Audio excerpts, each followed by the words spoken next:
YouTube, and welcome to Excel tutorial series over here. And right here in my screen, what you're seeing is something called a workbook. So workbook is referred to as the file in Excel. So by default, you can see that book 1 is its name, and this is the workbook. A workbook may contain a lot of worksheets. So in my case, I only have sheet 1. I can double click and rename this out. So let's say I'm going to say this is my first sheet, just like this. You want to add more worksheets, you can click here, and there you go, there's sheet 2. Click here, you can add, duplicate, and so forth. If I were to right click this, you can see that there are a lot of options you can work with, which you're going to see in further lessons. So if I were to click and drag this, you can actually rearrange the worksheets, as you can see, and workbooks contain a lot of worksheets, just like that.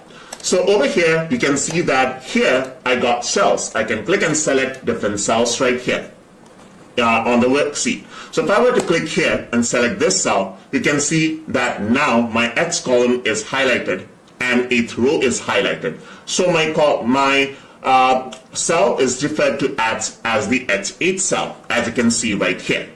Now, if I were to go down, you can see that if I were to scroll down, you can see that more and more numbers are actually here. And if you want to go to the very bottom, just simply press Control and the down arrow, and you can see that this is the last row, which is actually there.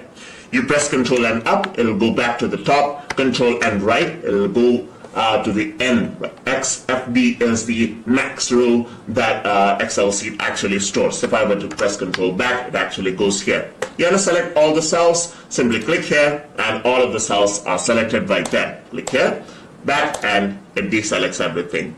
So another thing that you want to do is, if you want to move from one cell to other cell, you can simply press the arrow keys and then the cell will move just like this. So just simply press the arrow keys, as you can see right here. If you want to scroll down, not by using the mouse scroller, but by using the arrow keys, you can press the scroll lock key on your keyboard. So this is one way to utilize scroll lock key on your keyboard. Press the scroll lock, and once my scroll lock is on, if I were to press the down arrow key, you can see that now this actually scrolls down. If I'm pressing the right arrow key, it actually moves to the right, just like this. So if I were to turn off the scroll lock, then if you were to press the down arrow, you can see the cell selection actually activates right there. So that is how you work with workbooks and worksheets inside of Microsoft Excel. Hope you guys learned something as always. And as always, please like, comment, share, and subscribe.